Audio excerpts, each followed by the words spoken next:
창세기 1장 1절 말씀입니다. 구약성경 1페이지입니다.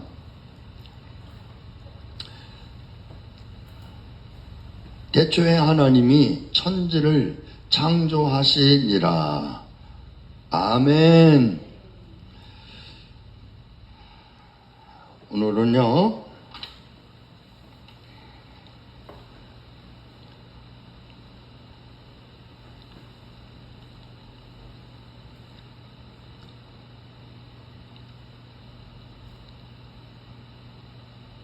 구약개론에 대해서 말씀을 전하겠습니다.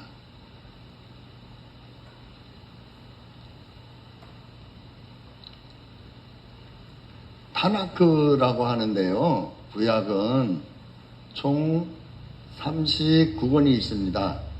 총 39권 중에서요, 이제 율법서가 있고요,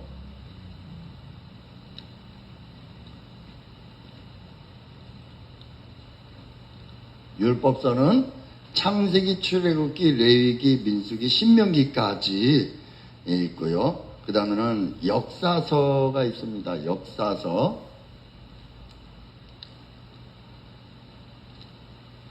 역사서는 여호수아부터 에스더까지가 역사입니다. 쭉 구약의 역사고요. 그 다음에 시가서는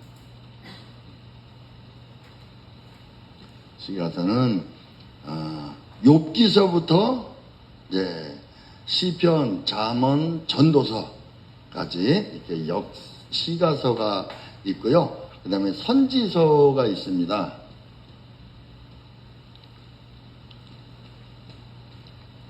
선지서는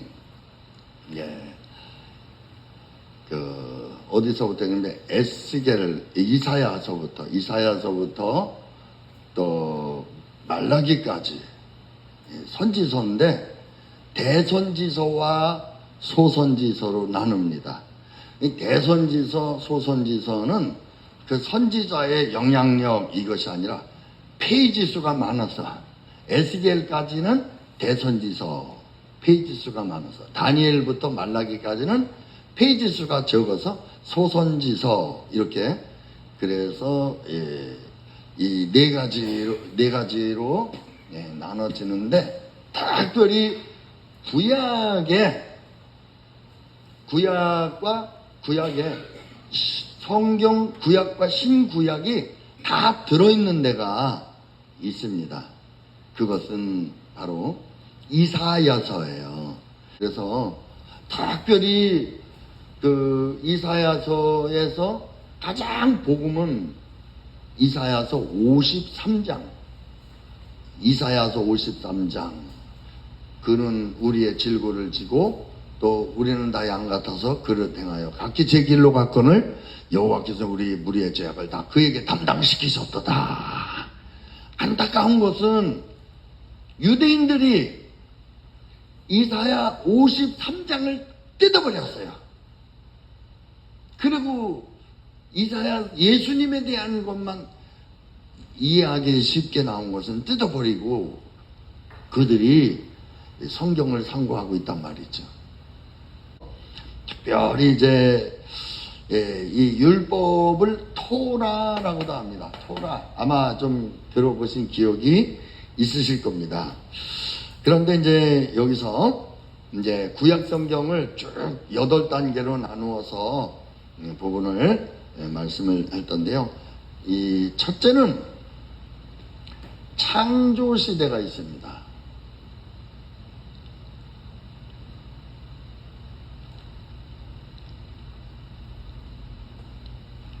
창조 시대는요,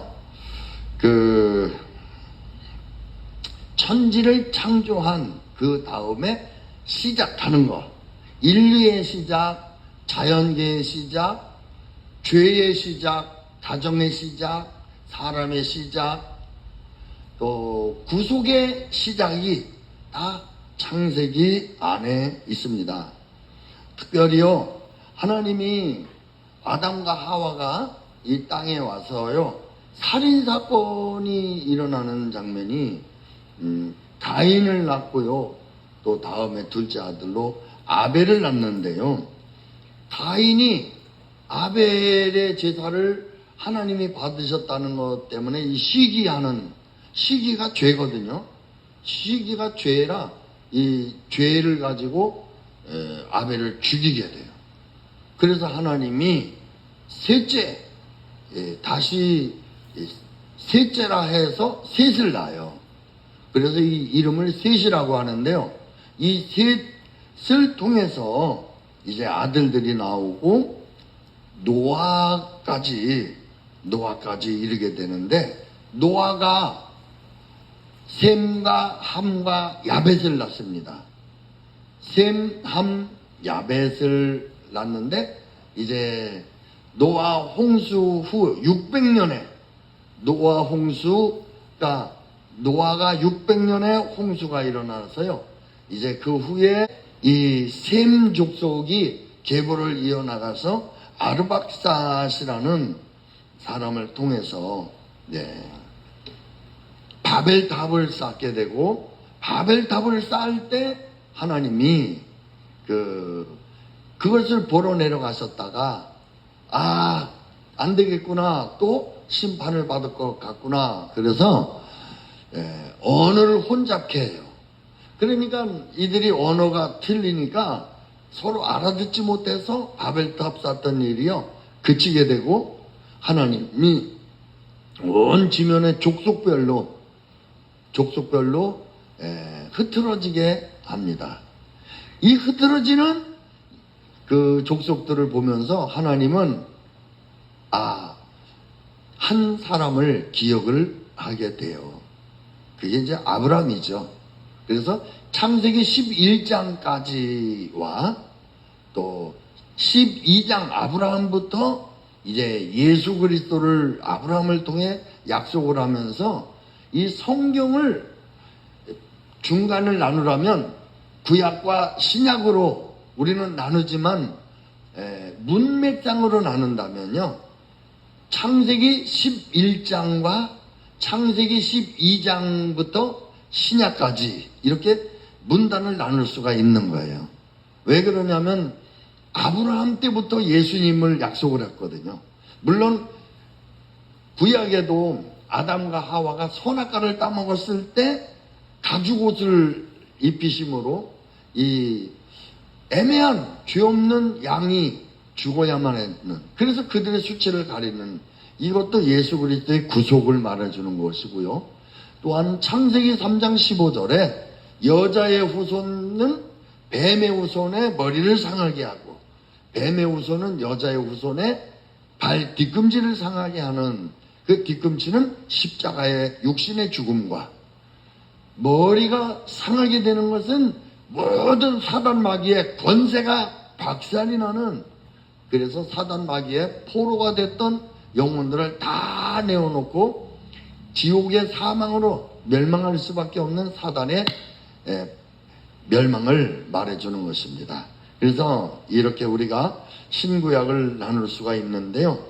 오늘 이 구약에서 창조 시대에는요, 창조 시작을 말하는 거예요. 시작. 뭐든지 시작. 그래서 아브라함을 하나님께서 기억하셨다가 갈대아 우르에서 부르심으로 이제는 족장 시대가 이루어집니다. 족장.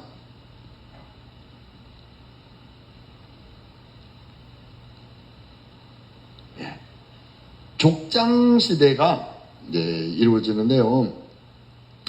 하나님이 아브라함을 불러서요, 갈대아 우르에서 너의 친척 본토 아비집을 떠나 내가 내게 지시할 땅으로 가라. 내가 너로 복덩어리가 되게 해주겠다. 내가 너를 축복해 주겠다. 이런 이제 약속을 하셔서 결국 그 아버지도 하란까지는 와요. 그 아버지도. 그 하란에서 돌아가시고 다시 부름을 받아서 이제 그 히브리인이라는 말은요, 강을 건너왔다, 이 뜻이 히브리인이라는 뜻이에요. 저기 어느 강입니까? 그 유브라데 강을 건너와서 이제 이들이 이제 가나안 땅에 정착하게 되면서 이제 족장 시대에 이제 100세에 이삭이라는 아들을 낳고요. 이 아들을 낳고 또 이삭은 에서와 야곱 두 아들을 낳는데 하나님은 에서보다 야곱을 더 좋아했다. 이 말은 이 세상에서 잘난 사람보다 하나님을 더 사랑하고 선한 하나님의 은혜에 대해서 목마른 야곱을 더 사랑했다. 이 말이에요. 그래서 야곱에게 하나님이 복을 주셔서 12아들이 낳게 됩니다. 그래서 이제 12아들이 되는데 이제 야곱이 그 약복나루에서 형이 막 죽이려고 할 때 간절히 기도했어요. 복을 달라고. 그랬더니 막 그 새벽이 다가오면에도 하나님을 붙들고 안 놓으니까 내 이름이 뭐냐? 야곱이니이다. 너 야곱이라고 하지 말고 이스라엘의 이름을 고쳐라. 이스라엘은 이스라 이겼다. 엘 하나님을. 그래서 하나님이 이스라엘 복을 주셨는데 이제 이스라엘의 12지파가 이제 그 아들들 중에서 아주 사랑받는 아들이 요셉이었어요. 이 요셉이 애굽으로 내려가서 이제 애굽에서 이스라엘을 이제 자기 집안 식구들을 다 내려와라. 내가 봉양하겠다. 그래서 70명이 내려간 거죠. 70명이 온 가족이 다 내려갔는데 이제 거기서 이제 430년 지냈는데 요셉 살아있을 때는 대접을 받더니 요셉이 죽고 바로 왕이 바뀌니까 이제는 학대하기 시작을 했어요. 그래서 그때부터 노예로 부려먹기 시작을 했는데 그 광야 이 애굽에서의 그 생활이 430년. 이 중에서 특별히요 그 애굽에서 그 강압 정치를 썼어요. 왜냐하면 이 족속이 가만히 보니까 애기도 많이 나요. 건강해요. 그러니까 이들이 불어나면 나중에 우리나라의 위협이 되겠, 애굽의 위협이 되겠다. 그래서 남자아이들은 나일강에다 버려라 그랬어요. 죽이고 다 버려라. 여자아이들만 둬라. 이랬는데 그 중에 모세라는 아이가 있었는데 그 모세가 부모가 보니까 너무 예쁜 거예요.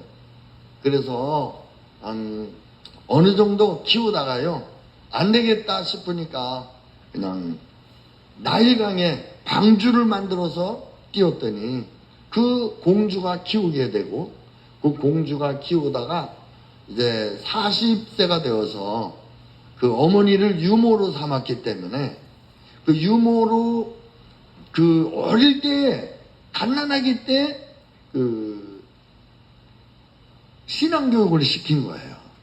그랬을 때 그 모세가 40세가 되어서 자기의 민족을 돌아볼 생각을 가지고 순찰을 하다가 애굽 사람이 그 학대하는 걸 보고는 막 거기 끼어들어서 막 그 사람을 구타를 하게 되는데 애굽 사람이 죽었어요. 그 문제로 인해서 이제 자신이 애굽에서 도망을 치게 되고 결국은 지금 그 호렙산에 이르기까지 40년 동안을 또 80세가 될 때까지 장인 이드로의 양을 치면서 하나님이 가라 이거예요. 가서 내 백성을 구원해내라. 그래서 그곳에 가서 10가지 재앙을 내리게 돼요. 10가지. 뭐 그 중에서 나일강의 피가 변하고 또 개구리 재앙, 또 이 파리 재앙, 그 가축에 돌림병이 일어나기도 하고 종기가 일어나고 종기병, 우박이 쏟아지고 메뚜기 떼가 막 다 뜯어먹고, 그 다음에 3일간 어두움이 임하고, 그 다음에 맨 마지막 10번째는 장자가 죽는 재앙. 그래서 이것이 유월절에 양의 피를 바른 가정은 장자가 안 죽었어요. 그런데 피를 바른 가정은 안 죽고 피를 안 바른 가정은 죽었어요. 이것을 유월절 피라 그래요. 이것이 곧 예수 그리스도가 흘리신 십자가의 보혈의 피를 상징하는 거예요. 이때 이제 애굽 사람들이 제발 나가다오. 그래서 돈을 챙겨주면서 내보냈습니다. 그래서 이걸 가지고 출애굽이다.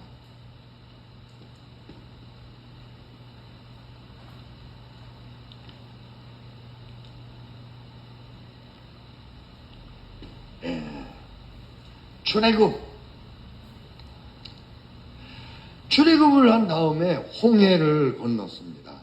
그런데 이것을 홍해가 갈라졌을 때 참 물 속으로 들어간다는 것은 어려운 일이에요. 갈라진 땅이지만요.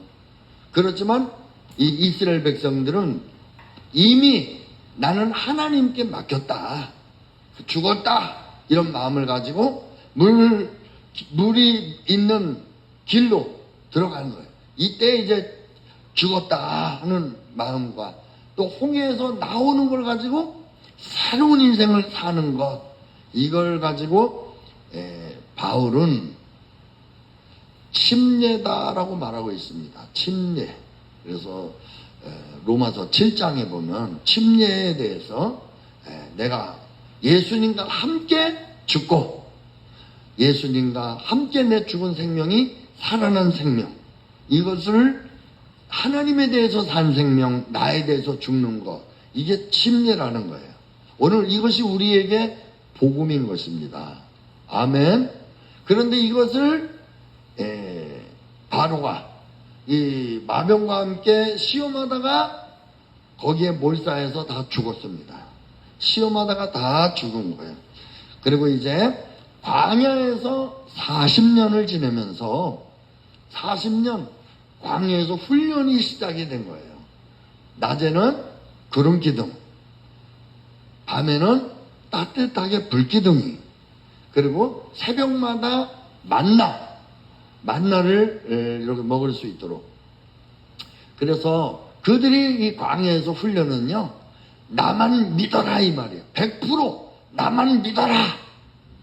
그런데 이스라엘이 나만 믿어라 하는 이 믿음을 못 가졌어요. 그런데 어디서 어떻게 믿느냐면 마음으로 믿으라 이 말이에요. 마음으로. 그래서 내 마음 한 자락이 완전히 하나님 중심으로 바뀌라는 말이에요. 그래서 이것이 단적으로 증명된 사건이 12정탐꾼인데 여호수아와 갈렙은 하나님만 전적으로 믿고, 그래서 마음에 하나님만 100% 믿었어요. 똑같은 상황을 보고요. 그래서 그들은 가나안 땅에 2세대들과 들어갔어요. 2세대는요, 광야에서 태어난 사람들을 2세대, 애굽에서 나온 사람들을 1세대. 그래서 1세대는요, 모세, 아론서부터 싹 죽고 여호수아, 갈렙 두 사람 하고요, 2세대 사람들만 데리고 가나안 땅에 들어갔고요. 부정적인 보고를 한 10명의 정탐꾼들은요, 하나님을 개입시키지를 않았어요. 똑같이 보는데 하나님이 하시면 되지, 하나님이 함께 하시지, 이런 걸 싹 빼버렸어요. 그리고 환경, 상황, 이것만 본 거예요. 오늘 우리의 삶에도요, 내 삶에 하나님이 하시면 되지, 이런다면 다윗 왕처럼 아무리 장대한 골리앗이라도 두려울 게 없어요. 그런데 하나님을 빼버리면 저들 앞에 우리는 메뚜기 같다라고, 우리는 못 간다. 그런데 꼭 이상하게 부정적인 언어에는 은혜를 많이 받는 것은 그것이 죄인된 인간의 본성이에요. 죄인된 인간의 본성은요, 꼭 바른 말하면 안 들어. 바른 말하면 부담스러워요. 그런데 꼭 부정적인 얘기를 하면 아멘, 아멘. 얼마나 은혜를 받는지 몰라요. 200만에 60만 명이 나와서 광야에서 또 부흥이 많이 돼갖고 얼마나 1세대 사람들이요 싹 죽어버렸어요. 40년 걸린 게요, 그들 다 죽을 때까지 기다린 거예요. 여기서 이제 우리의 마음 한 사람 바뀌어야 된다. 하나님 절대 중심. 오늘 신앙생활은 뭐냐면요, 내 마음이 100% 하나님 중심으로 바뀌어야 돼요. 나 중심이나 세상 중심에서. 여기서 이들은 마음이 안 바뀌었기 때문에 하나님 중심으로 하나님을 절대 믿지 못한 거예요. 오늘 우리도 마음이 바뀌기를 축복합니다. 광야 훈련은 마음 바꾸는 훈련이에요. 100% 주님만 신뢰하는 훈련입니다. 약속은요, 가나안의 신을 믿지 마라. 너희가 이제 들어가면 가나안의 신을 절대 믿지 말아라, 이거예요. 그런데 그 가나안 사람들이 미혹을 하기를요, 야, 너희 신은 광야의 신이야, 목동의 신이야, 광야의 신이야, 돌아다니는 신이야. 그래서 너희가 여기까지 왔어. 그런데 바알과 아세라는 농사의 신이야.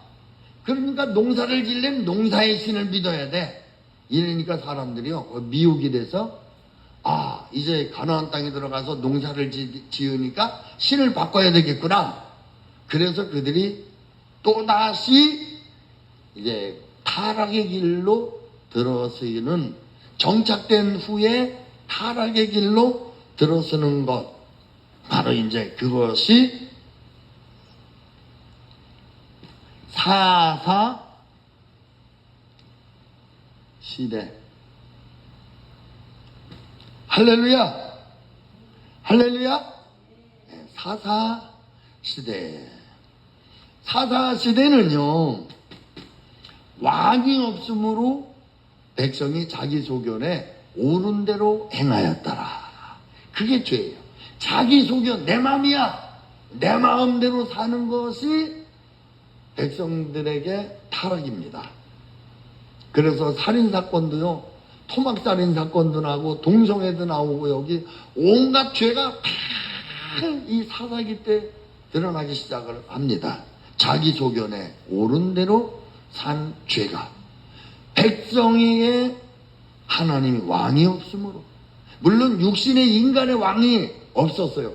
하지만 그들에게는 하나님을 왕으로 섬기지 않았다, 이 말입니다. 아멘.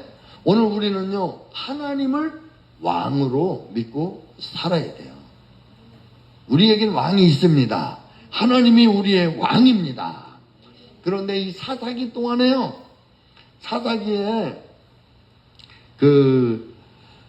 12사사가 있었어요.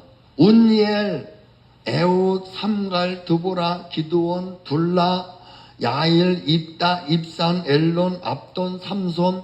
이 사사들이 있었지만, 이 사사들이 있었어요. 물론 마지막 사사는 사무엘이었죠. 그렇지만 이 사무엘은 사사기를 종지부를, 마침표를 딱 찍고 이제 사사기를 끝내는, 사사기에 이 엘리라는 사람도 사사예요. 그런데 이 엘리에게도 하나님의 음성이 들리지 않았어요. 그런데요, 어린 사무엘이 하나님의 음성이 들리기 시작하면서부터 사사기가 끝나요. 그리고 이제 이때부터 또 다른 이제 통일 왕국 시대가 되어집니다.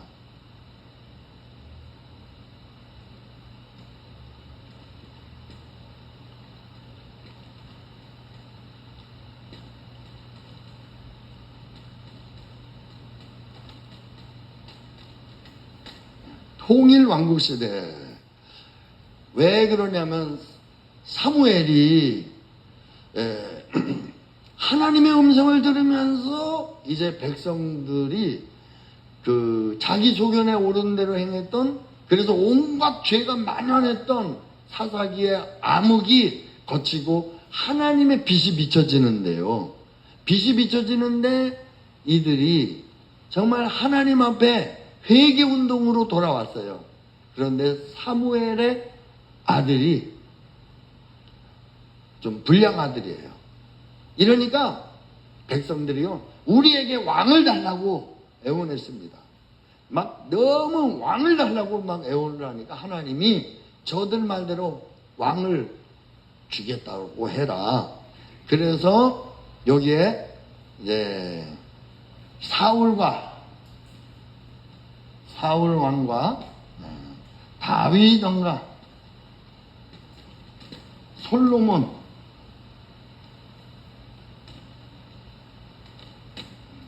이 세 왕이 통일 왕국 시대 왕들인데요.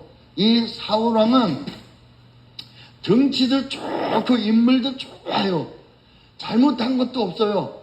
뭐가 없냐면 하나님 경외함이 없어요. 그리고 사람을 두려워하고 하나님을 두려워하지 않았어요. 그래서 결국은 하나님이 버리는 왕이 됐어요. 그래서요, 등치값을 못하고요, 시기질투했어요. 우리가 오면 절대 시기질투하면 안 됩니다. 아멘. 그 골리앗을 다윗이 이겼잖아요. 그리고서 돌아오는데 이 여자분들이 다윗에게는 만만을 돌리고 사울왕에겐 천천을 돌린 거예요. 그걸 듣고 나니까 기분 나쁘잖아요, 자기가. 그때부터 귀신이 들어왔어요. 시기하는 귀신이 들어와서 계속 시기하다가 결국은요, 전쟁에서 나중엔 자살해서 죽었어요. 그러니까는 참 불행한 왕. 다윗은 하나님이요, 다윗을 만나니 내 마음에 합한 자라. 내가 이 다윗을 딱 보면서 왕을 생각하고, 그래서 이 다윗을 왕으로 세울 계획을 가지고 훈련시키기 시작했어요. 그래서 다윗을 통해서 다윗 왕국을 아브라함에게 약속한 모든 축복의 약속을 다윗한테 다 이루게 하셨어요. 아멘, 아멘. 그리고 이제 그것을 물려받은 사람이 솔로몬이에요. 이 솔로몬이 얼마나 지혜로운지, 하나님께 지혜를 받았지만 말씀대로 살지 않았어요. 우리가요, 하나님 앞에 축복을 받아도 말씀대로 살지 않으면 버림받을 수 있어요. 뭐냐면, 왕은 물론 솔로몬은 성전을 건축한 사람이에요. 그리고 이 정말 지혜의 왕입니다. 그런데요, 그는 병거를 많이 뒀어요. 병거를 많이 두지 말라고 했는데 병거를 많이 두고, 두 번째는 왕은 아내를 많이 두지 말라고 했는데요, 각 나라의 공주는 다 끌어다 후초로 삼았어요. 1000명 후초로, 다른 나라 공주들 1000명을 데려다가 후초로 삼고, 젊어서는 다스릴 수 있지만 나이가 많으니까 이 후처들이 자신들의 나라에 신전을 지어달라고, 우상단지를 지어달라고 애원하는데 결국 거기에 졌어요. 우상숭배, 세 번째 우상숭배를 하게 되므로 결국은요, 하나님이 다윗을 보고 다윗을 생각해서 솔로몬 때는 나를 안 찢었어요. 그런데 솔로몬이 죽은 다음에 그 아들 르호보암 때에 그 나라를 찢으세요.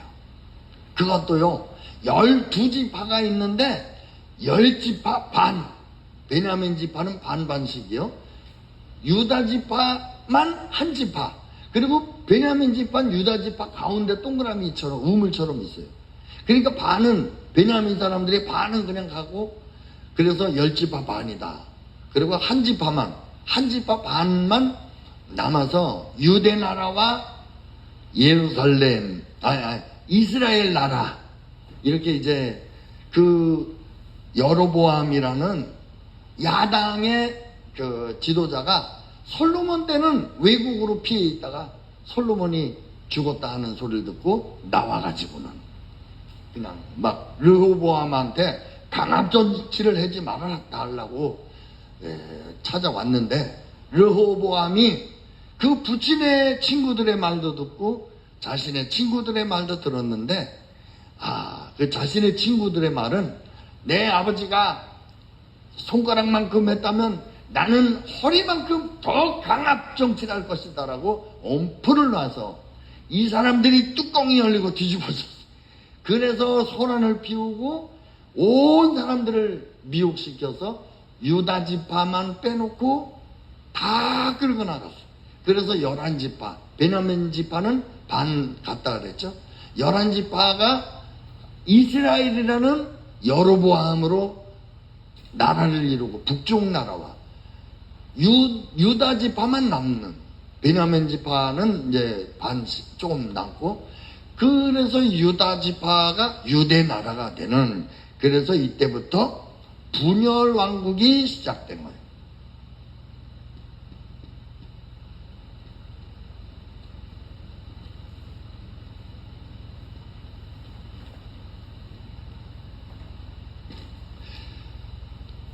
분열 왕국이 돼가지고 르호보암은 한 지파, 여로보암은 11지파. 그리고 그 북쪽에는 또 예루살렘으로 절기 때 예배 드리러 올까봐 아예 그냥 베델과 단에다가 금송아지를 만들어 놓고 이게 너희 하나님이다 라고 거기서 제사장들도 절기도 제멋대로 해서 막 미혹을 한 거죠. 그래서 우상을 섬기는 그 북쪽 이스라엘이 되어져서 그 20대 왕, 한 18대 그 정도 되는 왕들이 쭉 나오는데, 북쪽 이스라엘은요 한 사람도 선한 왕이 없어요. 다 악한 왕들이에요. 나라가 아수르에 의해서 멸망을 당하는데, 나중에는요 이 사람들을 혼혈족을 만들어버려요. 천하에서 제일 악한 사람들이 아수르족이에요. 혼혈족을 만들어가지고 사마리아가 혼혈족이 된 거예요. 그래서 나중에 스룹바벨이 성전 건축을 하려고 할 때 우리도 하겠다 그랬더니, 야, 네 얼굴을 봐라, 너희들이 유대인이냐? 그래서 화가 나서 유대인들하고 원수관계가 된 거죠. 그리고는 이제 르호보암으로 인해서 또 이제 그 왕들이 또 이제 쭉 있는데, 여기는 가끔 가다가 선한 왕들이 많이 나옵니다. 르호보암 다음이 아비야 왕, 그 다음에 아사 왕, 여호사밧 왕, 여호람, 아하시야, 아달랴, 요아스, 아마샤, 오시야, 요담, 아하스, 히스기야, 므낫세, 아몬, 요시야, 여호아스, 여호야킨, 시드기야. 이 시드기야 왕 때 예레미야 시대였거든요.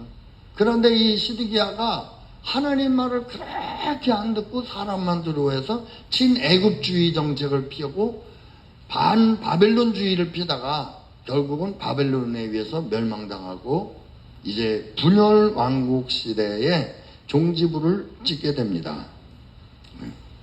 그래서 이제 이때부터 이제 바벨론의 유대 나라는 포로로 잡혀가게 돼요. 포로로 잡혀가서 이제 포로 시대가 되는, 포로 시대.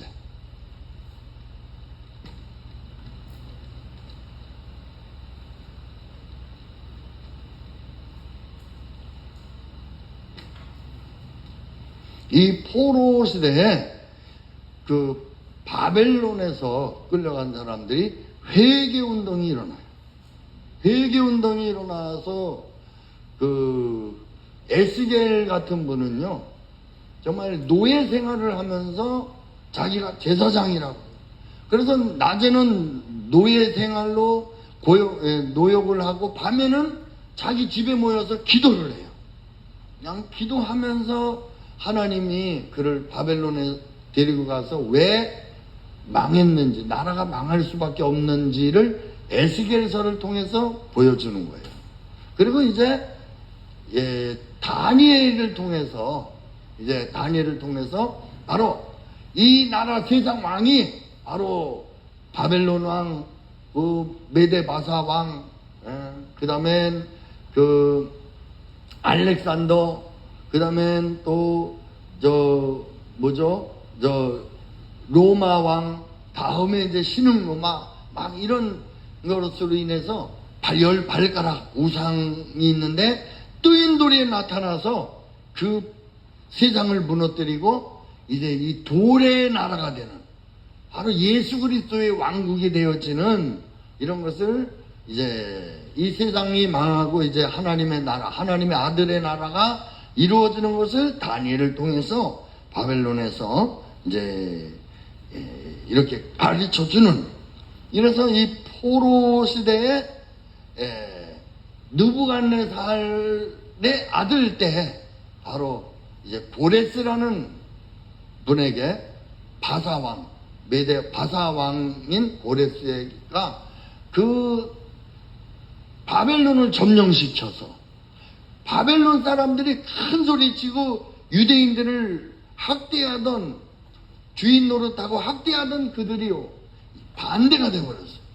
고레스가 왕이 된 후에는 그 유대인들을 자유자가 되게 하고, 그 다음에는 그 성전을 건축하게끔 보내요.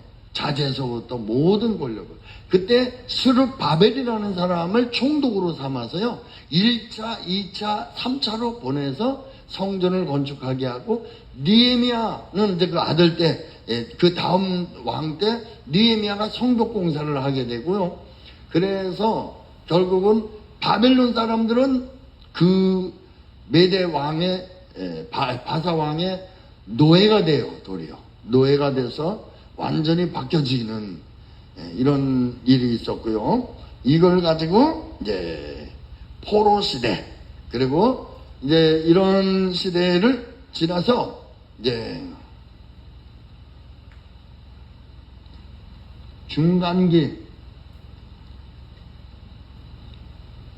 중간기는 신약과 구약의 중간기를 말합니다. 이때 바벨론에 이제 고레스나 메데바사가 이제 왕 다스렸는데, 이제 포로로 70년 후에 돌려보내고, 다음에 일어난 왕이 중간시대, 신약과 구약 중간시대에 알렉산더 왕이 헬라나라 왕 알렉산더가 정복을 하게 됩니다. 메데바사를요 정복을 하게 되면서 모든 유대 나라까지 다 정복하게 돼요. 세계를 정복한 거죠. 이러면서 이제 그때의 올림픽이 이제 유행이 됐던 거예요. 언어도 헬라어가 바로요 헬라 나라 유행이 되어졌고 문화가 이루어졌어요. 그래서 올림픽이 시초라고 볼 수 있습니다.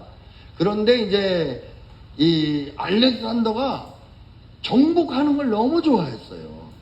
그래서 어린 나이에 너무 정복하고 돌아오다 모기한테 물린 것 같아요. 약간의 전염병에, 잘 모르지만 좌우간에 이 전염병에 의해서요 죽게 돼요. 그래서 집에도 못 오고 돌아오는 중에 죽게 돼서, 그 4명의 부하가 있었어요. 4명의 부하들이 각 지역의 나라를 하나씩을 다 차지하게 돼요. 그래서 헬라 나라가 4나라로 갈라지게 돼요. 그러니까 힘이 금방 분산되잖아요. 4나라가 되니까. 이때 이제 로마라는 나라가 유럽이에요. 유럽에서 일어난 로마 나라가 이제 예수님 오시기 70년 전에 헬라 나라들을 다 정복해요. 그래서 예수님 당시 상황이 바로요 이제 로마 시대가 다 정복하는 나라. 로마의 특징은 법이에요. 아주 법. 그런데 이 재판관인 빌라도가 법을 어기고 예수님, 죄 없는 예수님을 십자가에 달게 했다는 거죠. 그러니까 이 세상 법은 아무리 법을 자랑해도 다 가짜고 잘못됐다는 것을 드러내주는 것이고요. 그리고 이 중간사의 맨 마지막, 예수님이 오시기 전에 맨 마지막 선지자가 침례 요한입니다. 말라기까지는 구약으로 기록이 되어 있지만 신약에서 구약으로 치는 맨 마지막 선지자는 신약에 기록이 되어 있지만 침례 요한이 구약의 맨 마지막 선지자로서 예수님을 증거하는, 그래서 말라기의 맨 끝에 보면 엘리야가 와서 저들의 마음을 아버지에게로 인도하듯이 지금 돌이키게 할 것이다 라는 이 사역을 요한을 통해서 이루시고, 그 요한이 높은 산은 메꿔지고 낮은 골짜기는 메꿔지고 높은 산은 무너져라, 그래서 평지가 되게 하는 것처럼 우리 백성들의 마음을 요한이 요단강에서 침례를 통해서 회개운동을 벌리고 예수 그리스도의 복음을 평지를 되도록 길을 닦아는, 이런 것이 바로 이 구약의 계론이라고 볼 수가 있습니다. 할렐루야. 오늘 말씀, 구약계론 첫 번째 창조시대 시작, 그 다음에는 족장시대, 여러 이제 족장은 아브라함, 이삭, 또 야곱, 요셉, 이런 네 족장, 출애굽 모세를 통해서 출애굽, 사사시대, 바로 이 암흑시대, 자기 소견에 좋은 대로 이 사사들, 그 다음에는 통일왕국시대, 사울과 다윗 왕과 솔로몬, 그리고 분열왕국은 이제 이 솔로몬의 범죄 때문에 그 자식 르호보암이 나라가 갈라져서 이제 고생하는 그런 분열왕국. 그래서 북쪽 이스라엘은 아수르에 망하고 남쪽 유다는 바벨론에 망하고, 그래서 바벨론의 포로 시대 70년 후에 이제 다시 돌아와서 이제 성전을 건축하고 또 성벽을 재건하고, 이제 신구약 400년 동안에 헬라 나라가 나타나서 이제 그 기간에 이제 로마가 다시 정복을 해서, 배경이 마지막 선지자는, 구약의 마지막 선지자는 말라기지만 그래도 엘리야를 보내는 마지막의 선지자는 신약에 기록되어 있는 침례 요한으로 이제 구약 계론을 정리합니다. 우리 기도하겠습니다. 은혜 주신 주님 고맙습니다. 오늘 하나님의 말씀인 구약을 증거했습니다. 오늘 우리가 물론 많이 안다 할지라도 이 구약 성경 잘 기억하고 성경을 볼 수 있기 원하며, 오늘도 구원하신 예수님의 이름 받들어 기도드리옵나이다. 아멘.